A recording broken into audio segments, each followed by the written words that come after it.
Hey everyone, it's Sam, and welcome back to the 911 Nonsense podcast. To stay in the loop, learn about upcoming guests, and join in the conversations with the Noon community, follow us on Facebook, Instagram, and Twitter. And hey, if you like what you hear in this episode, don't forget to like, subscribe, and share. Your support means the world to us. Justin, a paramedic with 16 years of experience, opens up about his transition from military mechanic to EMS, the emotional toll of the job, and how the STAR program in Denver helped reshape his approach to crisis care. From navigating burnout to helping an autistic child recover from a traumatic accident, Justin shares a raw and inspiring look at the highs and lows of life on the frost lines. Tune in to hear how empathy, support, and self-care are transforming emergency response, one call at a time. Let's get started.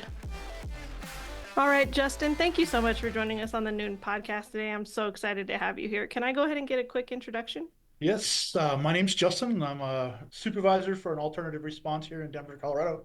Been in EMS, oh my goodness, 16 years. Been a paramedic for the last 9. A little crazy, time flies. I've done anything from interfacility transfers to 911, and now I do an alternative response program. That's a long time, dude. 16 years. There's so many people that now these days are quitting after like 2 or 3 years. The longevity for paramedics has decreased significantly. So kudos to you for being in as long as you have. I just hit my 20 years this year. That's a long time, dude. It is, and I got into EMS at 30 years old, so this is a second career for me. Wow. Um, so What was your first? I was a mechanic. I was in the military after high school. Joined as a I was working on tanks, heavy tanks in the military. Uh, but I was in between the wars, so I never saw any of the bad or good things, however you wanted to say it. But I did deploy overseas. Didn't see any action. Came back, got out, got married, and was a mechanic, heavy maintenance mechanic over the road trucks and heavy equipment. Did that for quite a few years, and it didn't feel like I was doing something for people. And that's kind of what I've done my life. So fell into EMS, truly fell into EMS. Funny story that goes with that. When I was in the military, I had to do a combat lifesaver course. I had to do an IV, and that was the worst experience of my life.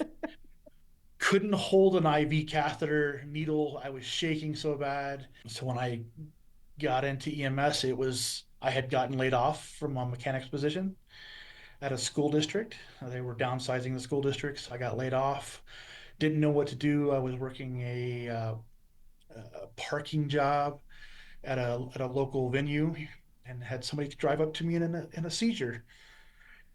Didn't know what to do. We called for the on-site medics to come over and help this person. And being, um, I'm a big guy.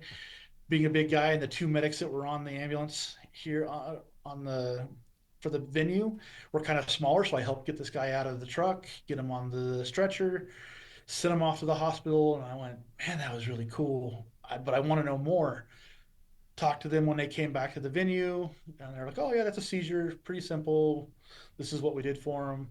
Found myself intrigued talking to them, wanted to know how you get into EMS because my only experience with EMS was that rubberneck as you drive past an accident on the highway.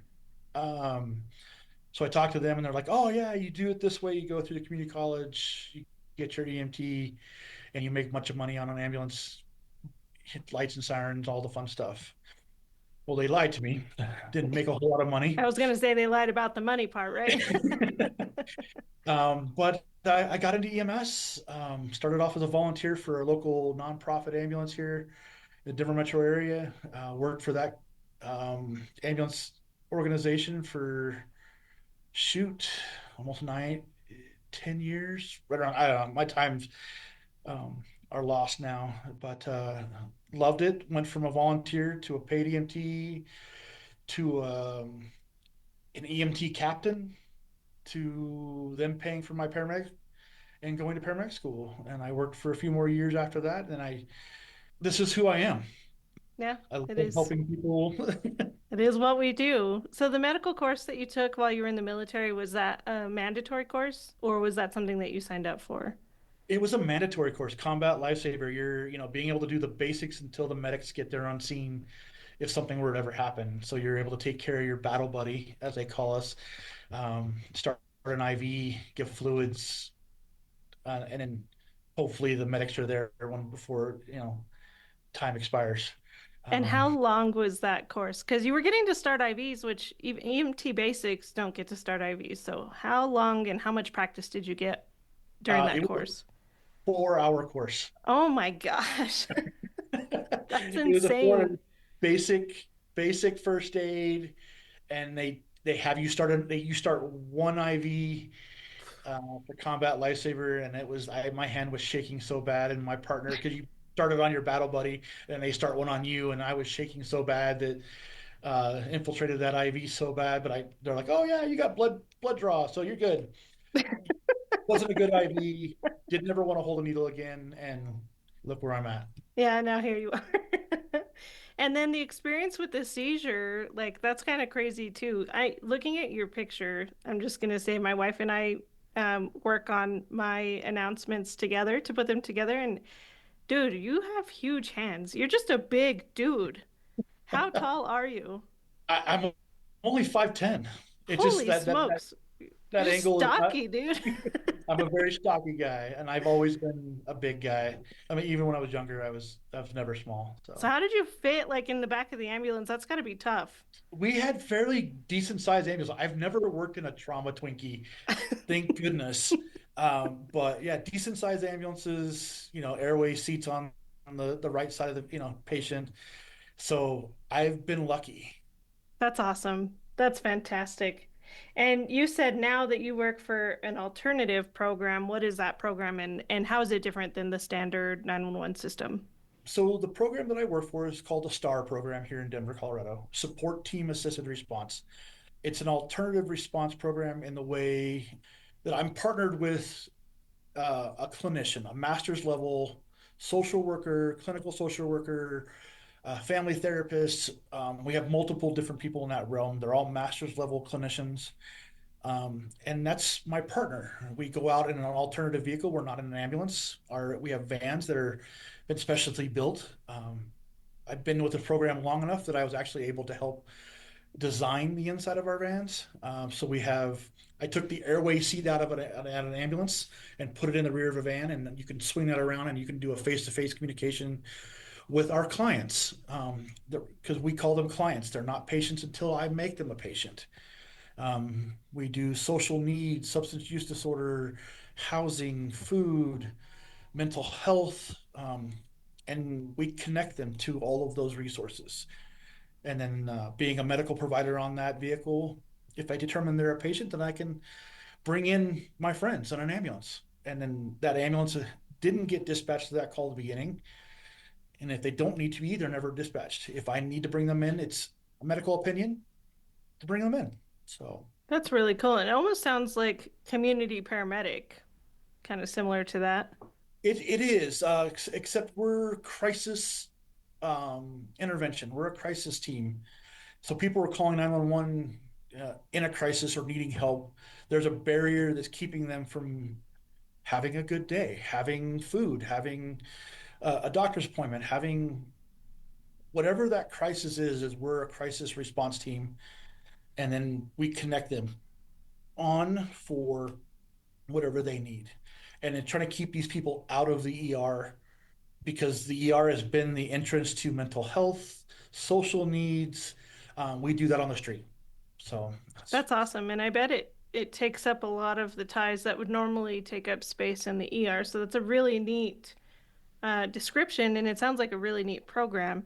So if the ambulance is on scene with a patient and they decide that they could utilize their program, can they contact you guys to come out for this client or this patient? Absolutely. They reach out to dispatch and say, "Is there a star van available?" Dispatch comes over to us. They dispatch us just like they would police officers.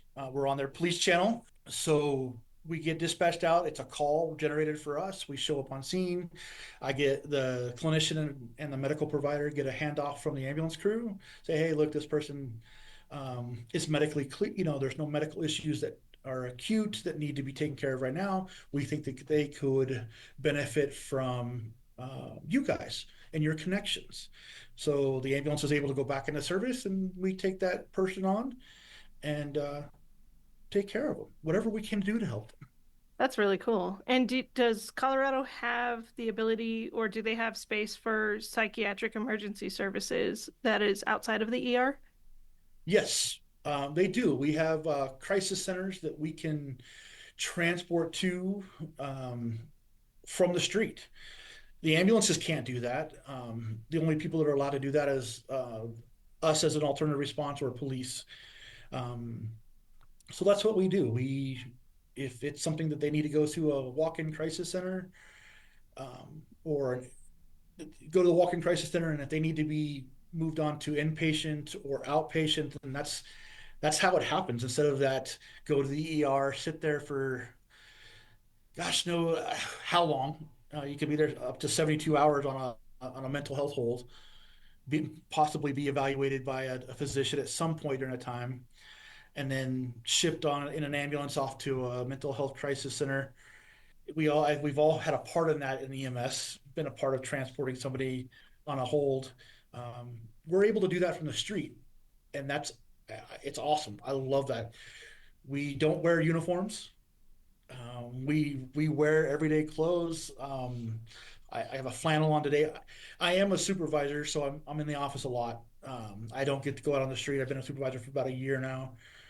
But when I was on the street, it was t-shirts. I'm looking halfway decent, but jeans, boots, flannel, a jacket. We do have a radio, but yeah, Yeah, no, that's awesome. And some people would probably say that's unprofessional, but in my personal opinion, having worked in the streets, it's almost like a safer position for you not being in an EMS uniform because some of the EMS uniforms that I'm seeing today kind of mimic like police uniforms. So we're seeing more first responders getting injured because they're thought to be police. So if you're on scene in a flannel shirt and khakis, like you're not likely the first person to get attacked, which is actually interesting. And it's really cool that the system is separated. Were you there when that program started, and what was the driving force for that program to get started? I was hired on after the first 6 month pilot program. So they ran it for 6 months with paramedics from the local Denver health program. They realized that this is absolutely needed. And the program grew out of the social unrest around the George Floyd incident. There's too many to list. Police officers not trained correctly, or just not even trained at all to handle mental health, homelessness. And so they're not trained to do that, so they didn't handle it correctly. It's multiple times. George Floyd, Elijah McClain, those incidences kind of let the community have their voices heard, saying we need something else besides police officers going to these. And I have a lot of friends in the law enforcement, and they're like, well, it's it's what we've had to do for 100 years, and I understand that. I completely understand that. But now they have another tool in their tool belt. They can bring in an alternative response and say, hey, I don't have to go hands on with you because I don't understand what's going on. I'm going to bring in some experienced people who have a lot of education that could understand that this may be medical, or it may be social, or it may be mental health. So even the officers around here in Denver love it. Um, it's another tool in their tool belt. That's awesome. And what prompted your move from the field into this program? This is where it gets dark and heavy. I'm having a really, really hard time. I was like, I was at that burnout spot in my career. I had a car accident where I had injured my back. And of course, having a bad back in EMS is almost given, but when it happens on the outside, I had transitioned to a new organization a little bit north of where I'm at, and I was having trouble. I was having trouble doing my job, and my mental health was horrible, horrible.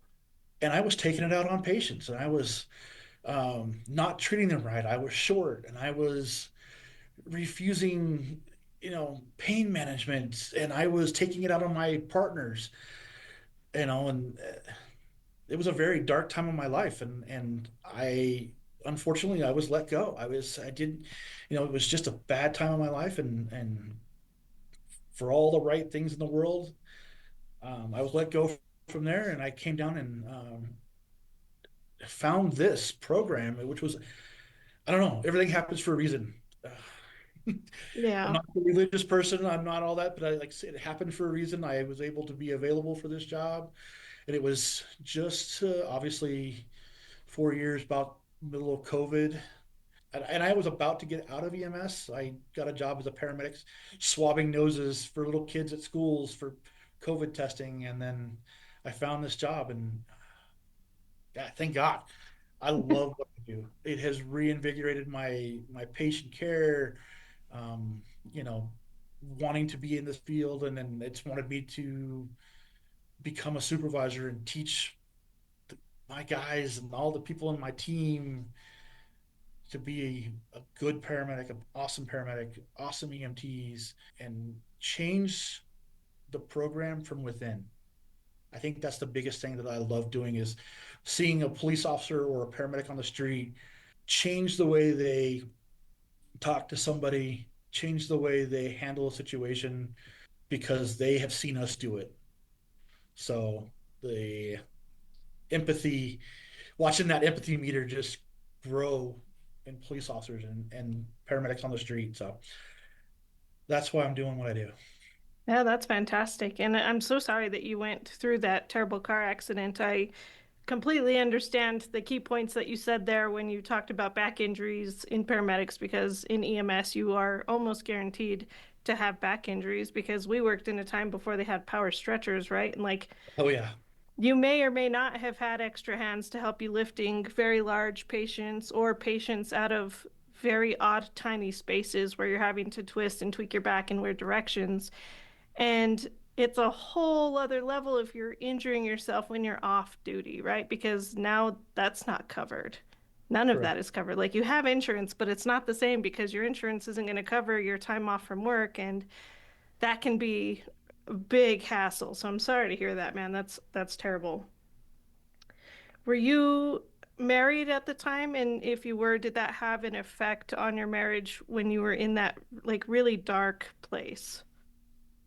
I was not married. I had just ended a relationship with my first wife.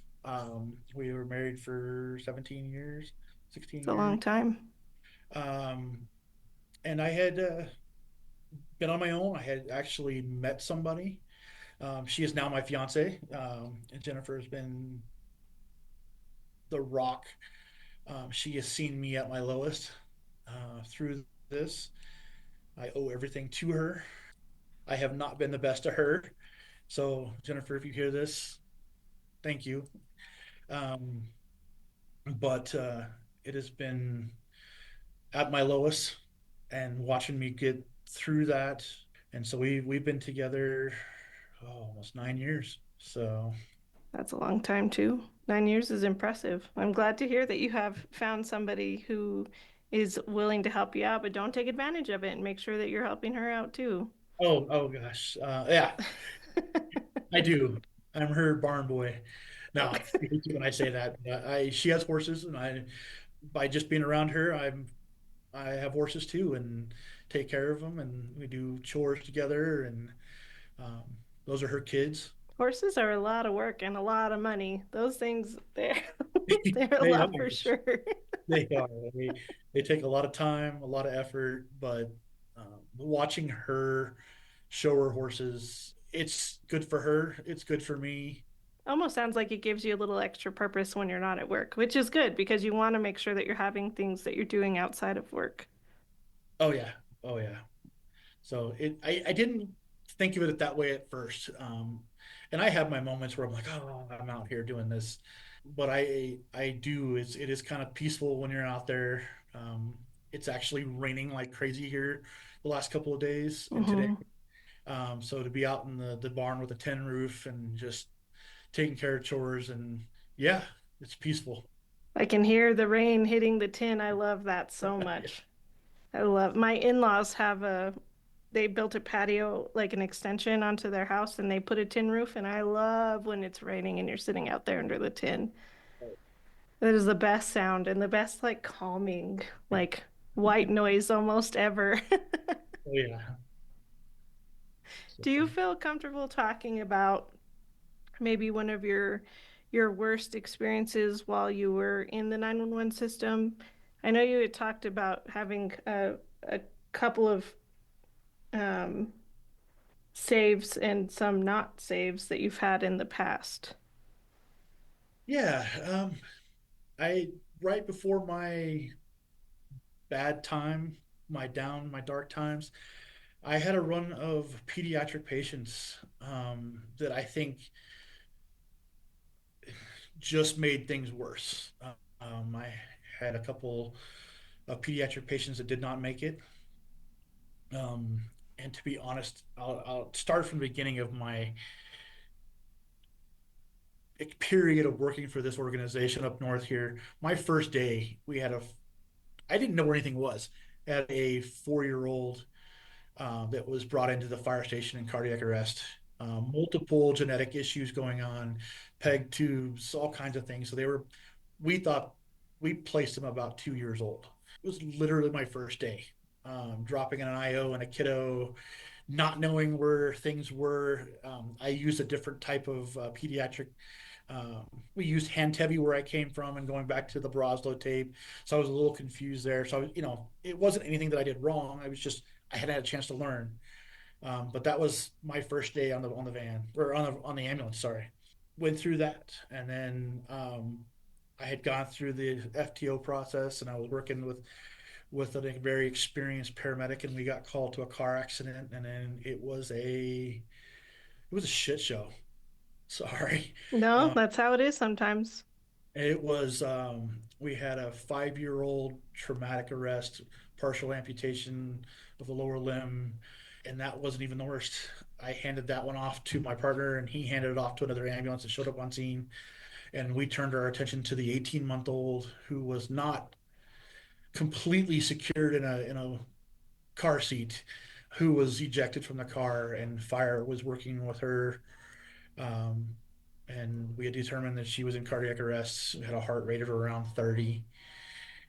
So we started to do what we do. Um, the two ambulances loaded up at the same time. We hauled tail to the local trauma center, and it wasn't 30 minutes that they were calling both of those kiddos, and so that was hard. This big guy in a supply closet holding back the tears. So that wasn't even half of the kiddos that I had at that agency. Watching an 11-year-old, 12-year-old in respiratory arrest from asthma that we didn't get.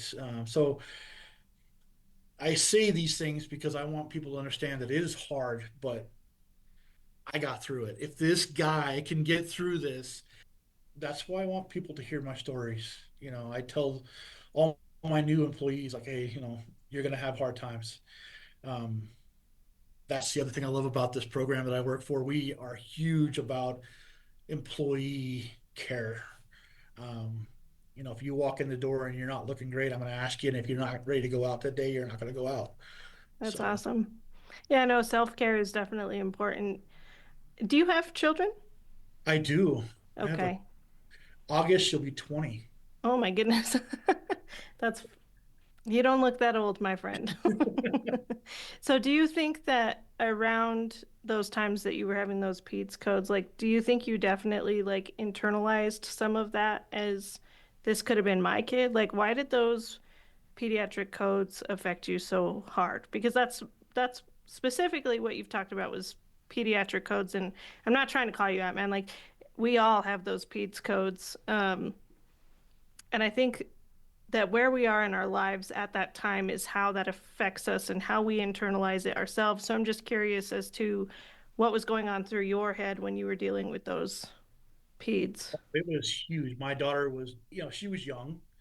And I did. I look at my daughter and I see those pediatric codes. I see those kids that I worked with, and she wasn't far off in age, and that was a huge part of how it affected me. I did. Friends have kids, and you see that, and it's. I don't know how you don't internalize it. I'm sure people have been able to do that, to be okay with that, and great if you are. I wasn't, but I did not know how to ask for help at the beginning, and that was a big part of it. I tried to handle this on my own. Um, so, uh, you know, not a long relationship, not 9 years, but it was a decent relationship, and I still didn't go to my girlfriend and fiance now and be like, "Hey, this is all the stuff you don't want to hear, but I need someone to tell." Yeah. And how now do you carry those moments on a day-to-day basis, and how do they impact you in general still? I give them the space that they need.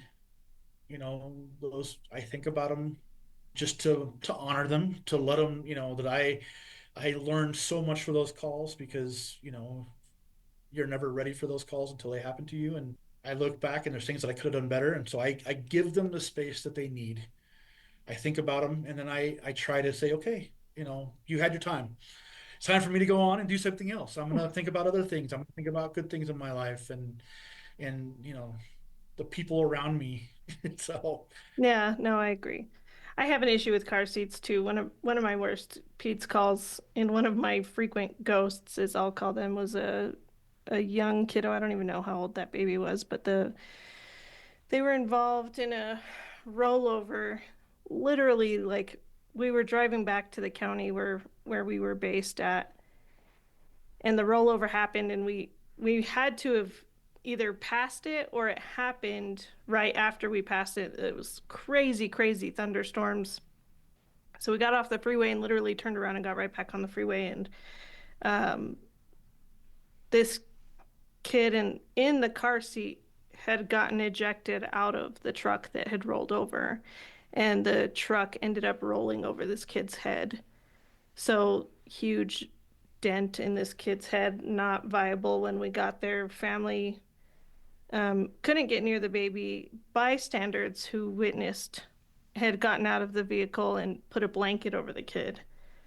And my partner at the time wasn't willing, that he just took the bystanders' words. And that doesn't sit right for me, right? Even though bystanders are saying the child is dead, I, for myself, have to check and make sure, like, that there's nothing that can be done. You know what I mean? So I of did go course. and look and make sure that there was no viability there, and there wasn't. And I drive by that cross every time I go back to my hometown, and I see it every single time. I have to look at it every single time, and it's been probably 16, 17 years now, Wow. which is crazy to think about. But yeah, dude, I feel it. I feel you on that one. I get it. That's Yeah, rough. It is rough, and we all have our ghosts, and I love that. I've heard you say that before, and I have used that in speaking about these. Is those were my ghosts, and I, it's not a negative connotation. no. They're here. They help me be a better paramedic. That's what I teach my people. Like, don't think of them as a bad thing. Don't think of it as down. They taught you how to be better. They taught you how to, this is the worst thing that can happen. So anything is better than that. So Yep, it only goes uphill from there, right? For the most part. for the most part, yes, yes. So Awesome. So I know you've talked a little bit about like what the STAR program does and how it's changed you and how it's influenced you again to be a better provider like you were before. But how did the STAR program change kind of your approach into the emergency response? I know that it sounds like mostly like a mental health and a social aspect response, but how was it going from 911 services to now completely changing and providing resources for people? I think the biggest thing that it did to me, for me, was slow me down. As a paramedic, we're taught to, this is your call, run it. What's your plan? What are you doing? How are you doing it? Where are you going? And who are you notifying? And you better be doing it quickly. I mean, I remember going through my internship, had that being drilled into me, and then going on to the STAR program and doing an alternative type response is stepping back and sick, not sick from the door. Do I need to tap my clinician on the shoulder and say, hey, I might just let me get a set of vitals. There might be something going on here that could be co-occurring mental health versus and also medical. Um, you kind of hone your skills. It teaches you that as an EMT, sick, not sick from the door. But when in this aspect, you're sick, not sick from the door, but you're looking at their respiratory rate, you're looking at their effort, you're looking at their skin signs, almost veterinary medicine. Uh, Hmm. you're using everything, all your clinical experience in the field to say, okay, you're okay. You may have chronic illnesses that you deal with, and we'll talk about them, but as an acute medical need, no. So let's worry about the things that we can change. Let's get you a place to stay. Let's get you to the shelter. Let's get you to a crisis center. Let's get you connected with food services. Let's get you connected to housing.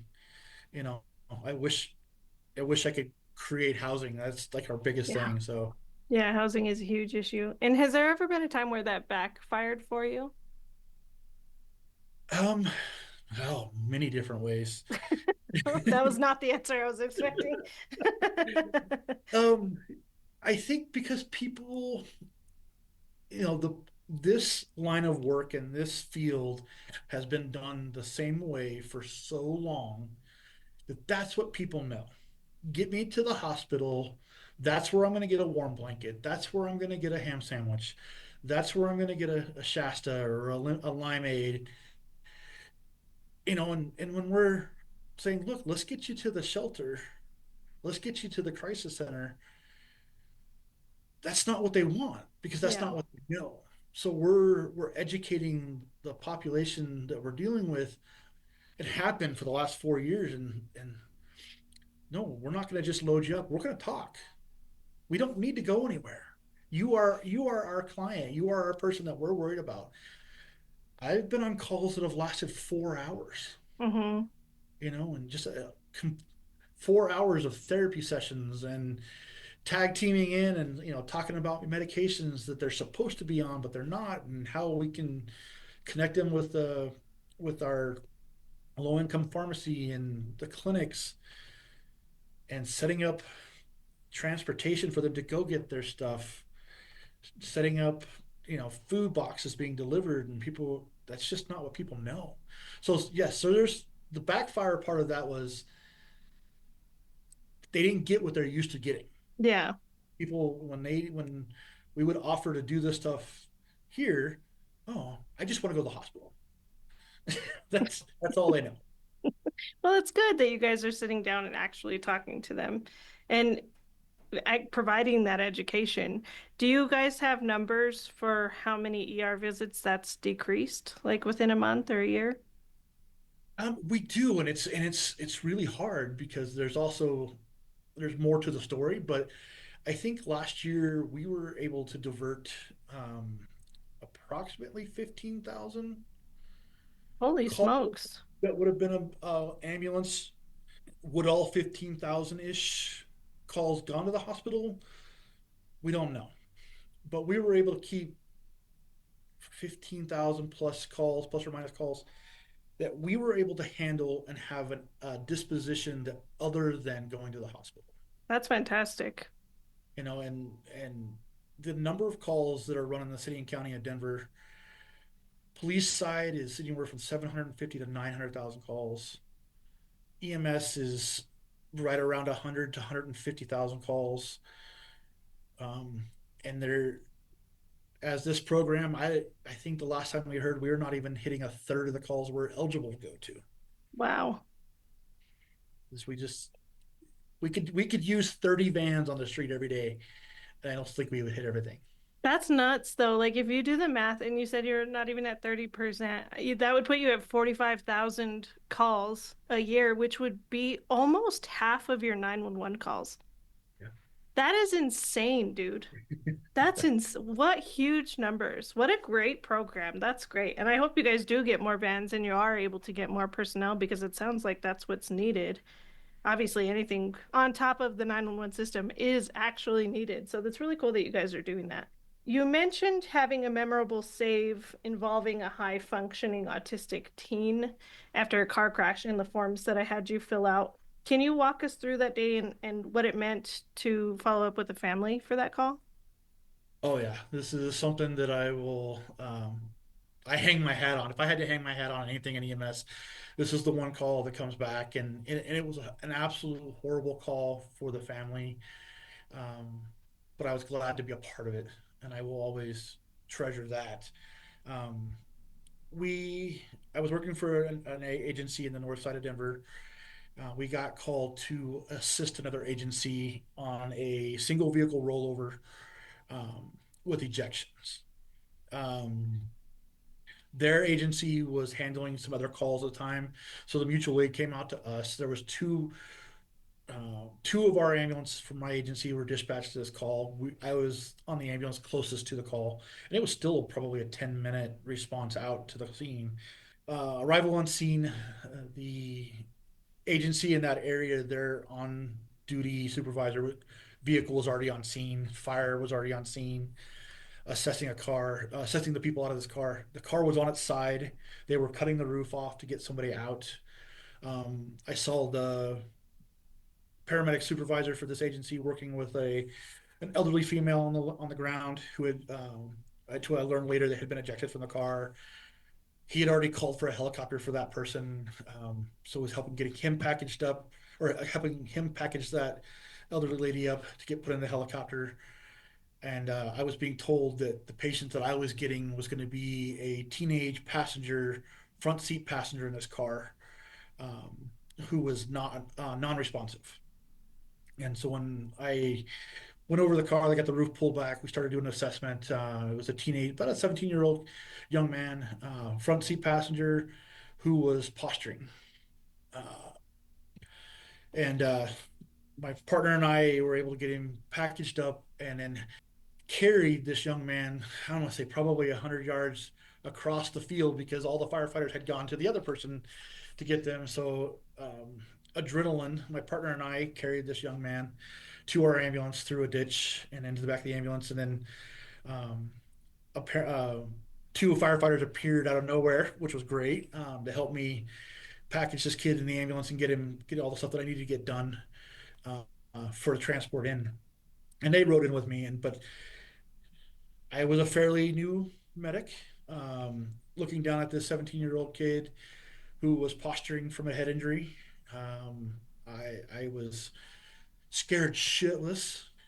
We There wasn't a whole lot we could do for this young man because I didn't have the ability to sedate and take his air away from him, which I think that would have been the only thing I could have done. We did, all the trauma was a head injury. There wasn't any other obvious injuries. Um, as we were pulling away from the scene, we were being told that he's autistic, so that might change how he responds to us. It didn't change anything because he postured the whole way to the hospital. I did everything made sure that we checked everything else. Um, got all the IVs. We actually ended up doing an IO on him. You know, Preparing the hospital to do whatever they needed to do to take care of this young man. Um, we took him off to a hospital, and the hospital that was closest to this car accident was a hospital that I was an ER tech in for 4 years prior to this. So I walked in and did my one of my first big room trauma reports to the doctors and nurses and techs that I worked with. So that was all also fun. But they RSI'd him, um, got him, sedated and obviously got him to stop posturing and seizing. And then the outcome of this was he was had a traumatic brain injury. But because of it's hard to say that I did anything for this young man other than just get him transported. Um, but I guess they went in when he went upstairs, and I thought about it, got back to the ambulance, cleaned up the ambulance, went on my way, and 2 days later I had a shift is as a tech in the ER. I was like, I wonder if he's still here, and so the charge nurse said, "Oh yeah, he's in the ICU." Um, Went up just to kind of from a distance. I had never wanted to be like, "Oh, this is who I am." Um, I just wanted to see him. I wanted to make sure he was okay. And he had a cry. They had a he had a correct him because he was on a breathing machine. And they were like, yeah, he's healing up pretty good. He's got a pretty good traumatic brain injury, but they had tried to pull him off to wean him off the vent. And he had acknowledged his mom and dad. And to come to find out, this young man was 16, 17 years old, high functioning autism, um, going to school, doing great in school. Grandma and grandpa would come get him from school because mom and dad worked. Grandma and grandpa would come get him and take him to the house, and he would eat his snack and do his, a little bit of homework. Grandpa had and he loved to ride. This young man loved to ride in the front seat, so grandma would always go to the back seat. Grandpa had a hypoglycemic experience, lost control of the car. Grandma unbuckled to try to grab the wheel. The car rolled off the side of the road, rolled through a pasture multiple times, and she was ejected. Grandma didn't make it. Grandpa did because he was basically unconscious from being hypoglycemic. So he had minimal injuries, and then the young man that I worked with had a traumatic brain injury. But all that was just crazy. The nurse saw me up there, asked what I was doing. ICU nurse in the ICU said, "Hey, what's going on?" I'm like, "Well, I was a paramedic that took care of this young man." Um, and she's like, "Oh, good. The family wanted to see you." And um, so yeah, I met the family. Just said, I just want to make sure he's okay. That's all. Kind of you don't ever get that closure in EMS, so I was able to No, get a and so they said, I said hi. They expressed their just thank you so much for being there. And I said, obviously what we do, it's my job. It's all we do it every day. A couple weeks later, my supervisor where I worked was like, "Hey, the family and the fire department are doing a uh, meet and greet for everybody involved when they would like you to be there." So I got to go and meet all the extended family. The young man that I we was there couldn't actually make it because he was being transferred to a um, inpatient physical therapy unit. But he was doing really great. He was awake. He was acknowledging his family, and I follow them on social media these days, and they just went on a trip to Europe, and he had time in Europe, and he's walking and he's talking and he's in school, and that was my greatest call. that's awesome. That's a great call too. And to say that none of us follow up on patients that we take in, especially to the trauma center or sometimes like cardiac center or wherever, is a lie because we all do. I don't think we get enough closure on enough of the calls that we transport, right? Because it's hard for us to get that information without providing patient specific information. And then even then, it's hard to get follow up information. So it's really cool that you were able to get that follow up. I do that too with the trauma center. If I get the opportunity to follow up on a patient that we brought in, I definitely take that opportunity with trauma or cardiology or neurology or whoever. I'm lucky that I'm in a city where we do provide those services, and I do have that opportunity to follow up. So that's a really cool experience. I wish more of us got that closure.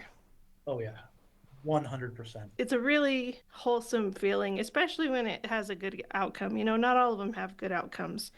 And whether you believe you did anything or not, you were where you needed to be at the right time. And had it been somebody smaller or somebody who maybe wasn't as dedicated to the career as you are, they wouldn't have been able to carry him 100 yards through a ditch to the ambulance. So don't downplay your part in his outcome. You did what you needed to do, you got him to where he needed to be, and you were a vital part of where he is today. So don't downplay that. Okay, Okay. will do. All right, brother. Well, I want to give you the opportunity to talk about anything that you feel that we haven't talked about, or if you want to shout anybody out or do anything like that, I'll give you a few minutes. I think the message that I want to portray or put out there to people in EMS, like I said before, is mental health is huge. I I, I deal with it every day. Um, I go to therapy every week. I have a great support system around me. Um, Reach out for help. Start the process before you need it is probably even better. I'm big on that.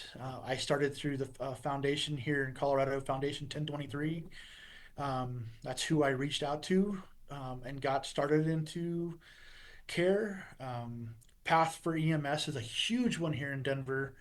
Um, it's actually in the state regulations or laws that they have to provide care for EMS. Hmm. I'm not well versed on it, but I used it for some of my crews. Like, hey, this is some place that you can reach out for help. So I know they do great things. Whatever you need, reach out to your partners, reach out to your supervisors. If you can't reach out to me, reach out to the people in the community. There's somebody out there that cares, somebody out there who has probably been something similar that you have been through, um, and who can understand. And I think that that's the biggest thing that I love about this is it's out there and we're trying to teach people, trying to get open those doors up, talk about it, and not be this person who and takes it in and holds it in and um, either gets out of EMS or does something worse. Well, it's a fantastic message. That is great. And it's still a stigma and we're fighting it, right? We don't want any more deaths. We don't want any more statistics. We want more people in EMS and we want to build healthy relationships, right, with the person because we're not just first responders, we are people. So we want to build healthy relationships between the people and the career paths that we choose because we do this not out of I'm going to be a hero. We do this because we feel like there's a need. We can help people, so why don't we help people? But in turn, we also need to help ourselves, right? Exactly. Exactly. Self-care is huge. It is huge, huge. Well, Justin, thank you so much for joining us today on the 911 Nonsense podcast. It's been a phenomenal conversation and an absolute pleasure getting to talk to you and getting to know you. I appreciate you so much. Please let people know where they can find you at. Um, I'm here in Denver. I don't do a whole lot on social media, but I do have an Instagram. It's Colorado Medic, Colo Medic, COLO Medic. If you need to reach out, you can personally message me. I can help you find something, or if you just need to talk. But yeah, I'm a pretty busy guy, so hang in there. I'll get a hold of you. But I appreciate it so much, Sam. Thank you for what you do. Um, I had never listened to podcasts before I caught you and another one. I think you've been on EMS 2020. Those guys are awesome. Hmm. So it's been fun. Yeah, no, and I appreciate it so much, dude. And I hope you have a great day, Justin. You too, Sam. Thanks. Bye. Bye. Thanks for tuning in. If you're enjoying the show and want to show your support, be sure to check out the Noon merch store on Bonfire. Find the link in the description below. Also, if you have any guest suggestions or if you're interested in being a guest on Noon yourself, visit the website at www.samspursuit.com to get in touch.